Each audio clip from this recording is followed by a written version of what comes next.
The night that falls over the Shadow Ridge Sanctuary is usually a curtain of deep velvet, but the night this story unfolds on was a rough, dark block of ice, woven by the worst blizzard in decades.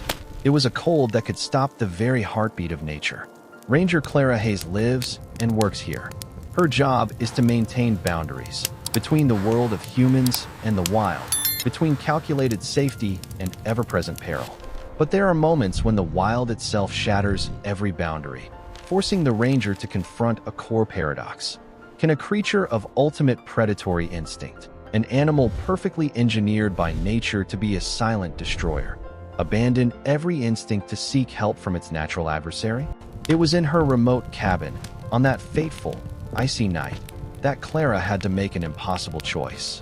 She heard a soft, deliberate sound cut through the howling wind. When she opened the storm door, she saw it. Nyx, the legendary Black Leopard of Shadow Ridge, standing there, not with ferocity, but with frigid desperation. Clara's decision to open the door did more than save 2 lives. It fundamentally changed her understanding of fear, trust, and the ancient covenant humanity has always denied with the wild world. The northeast wind roared like an invisible monster, wrapping around Clara's small wooden house. But nature's roar could not drown out the faint, weak scratching sound coming from the porch. When Clara opened the door, she was faced with a statue sculpted from the frost. Nyx, the mother Black Leopard, lay there. Her sleek, black coat, often likened to the veil of night, was now covered by thick, heavy clumps of snow and ice. Her powerful body, a masterpiece of stealth and strength, was collapsing. Beneath her chest, sheltered by the last of her warmth, was a tiny life, a faint gray-gold spot, the cub, Orion. Every instinct Clara possessed, honed over years of patrolling the wild, screamed one word: danger. This was an apex predator, a full-grown leopard, capable of tearing a man apart with a single swipe. But when Nyx's amber eyes met hers, Clara saw no challenge or predatory rage. Instead, she saw a raw, silent question, transcending all language, all species boundaries. It was an absolute surrender, a plea born of motherhood. Clara's compassion was greater than her fear. She stepped back, widening the door. It was not a choice, but a command from a place deeper than reason. Nyx seemed to understand the action. With a whimper of pain, she used her last remaining strength to drag her body inside, away from the blizzard swallowing the outside world. With her nose, she gently pushed Orion towards the warmth radiating from the fireplace, a final act of devotion, before collapsing onto the floor, utterly exhausted. Now, Clara was no longer assessing a threat. She was performing a rescue. She quickly grabbed towels and worked with intense focus, massaging the hardened ice from little Orion's body, feeling the shocking cold of his fur. His pulse was weak, but steady. She wrapped him in a warm blanket and placed him near the fire. Then, she turned to Nyx. As Clara gently removed the ice from her face and ears, the mother leopard tracked her, her amber eyes never leaving her. She was too weak to resist, too exhausted to fight, yet she remained alert. She allowed the touch. Human contact, which she would have killed to avoid under any other circumstance, was now her last flicker of hope. A covenant had been established, born of desperation and mercy. The first 24 hours were a silent, fragile dance. Clara slept on a chair near the door, ready both for rescue and escape. Nyx barely moved, her breathing shallow.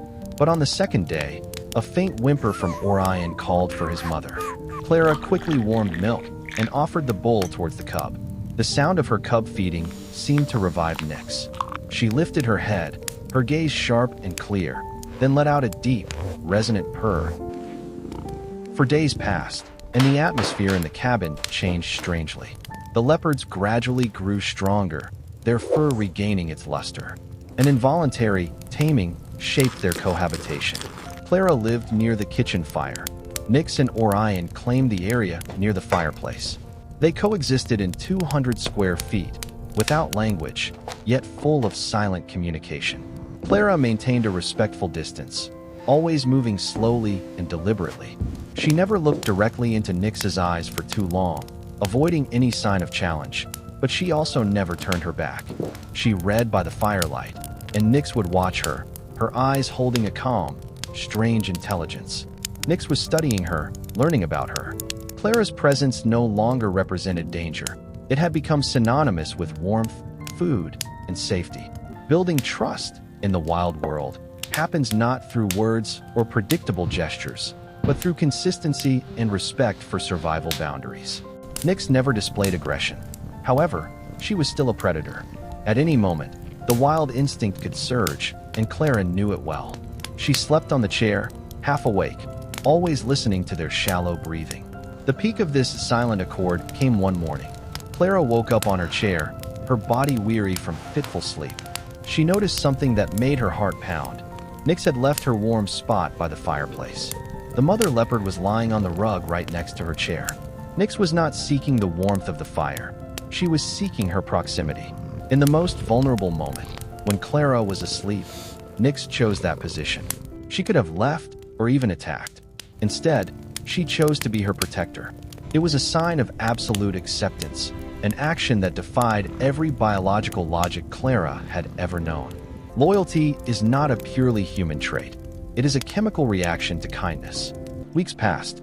The outside world thawed, but the danger had not entirely passed. The two leopards had fully recovered, and Orion's coat was thick, exploring every corner of the cabin with curiosity. Clara knew their time was up. They were wild creatures and did not belong in her world. However, before nature could issue its final call, an unforeseen event occurred, forcing this fragile relationship to pass another test of life and death. The initial debt Nyx owed Clara was about to be repaid, but in a way neither of them could have imagined. Spring had arrived, but the ground was still a wet, slippery trap. Late one afternoon, Clara went out to gather firewood. A patch of melted snow had refrozen into black ice near a steep embankment. Suddenly, the ground beneath her vanished. She slipped off the short embankment, her leg striking a large, dry log lying on the ground. A horrific crack echoed sharply in the still air. A white, absolute wave of pain exploded through her leg.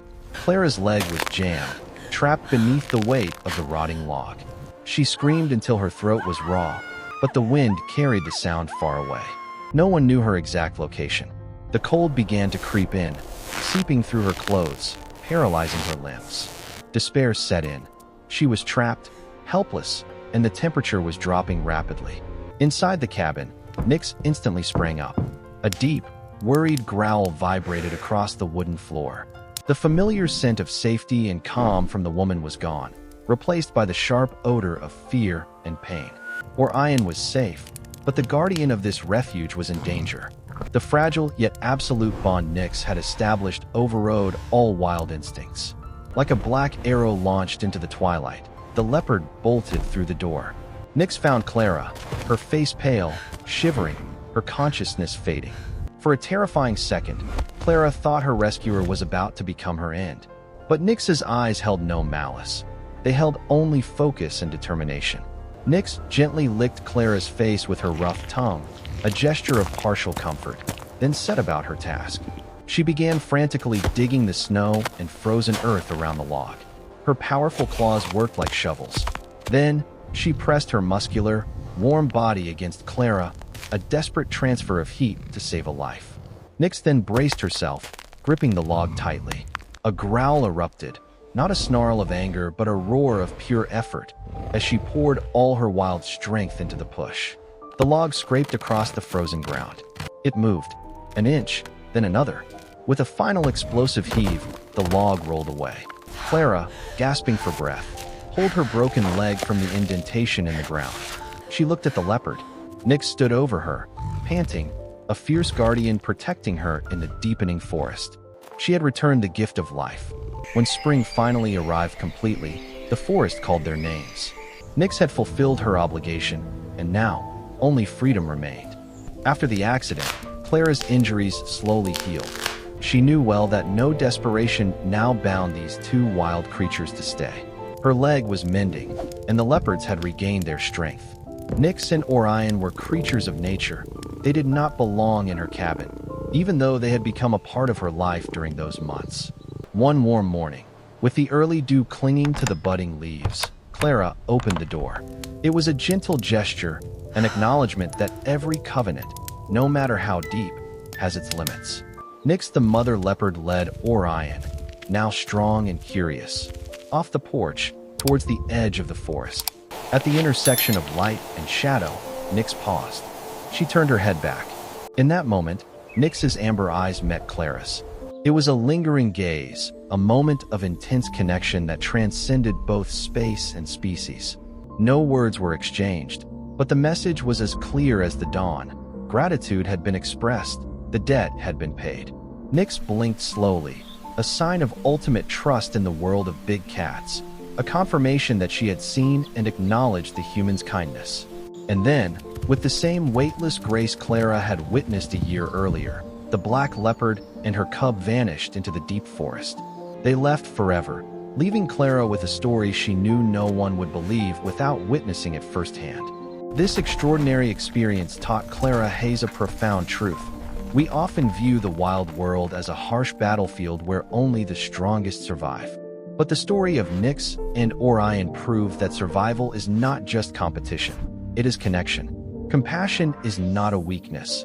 It is a universal language, understood by every creature, great or small. Clara never saw Nyx or Orion up close again. But sometimes, in the stillness of the morning, she would find fresh tracks on the soft earth beside her cabin, one large paw print and one small one. It was a silent greeting, a reminder that this silent covenant was established. It is living proof that sometimes, in the very heart of the harshest storm, we find the most incredible bonds. The solution to fear is not isolation, but opening one's heart to compassion, even for what we deem most dangerous. The story of Nyx and Clara reminds us that the wild world always reflects our own humanity. If this touching story has reached your heart, please hit the like button and subscribe to the Guardians of the Wild channel to discover more unforgettable stories from nature. And share your thoughts in the comments section. What unexpected bond have you found in your life? One you never thought possible? Tell your story, because sometimes the wildest hearts are the kindest.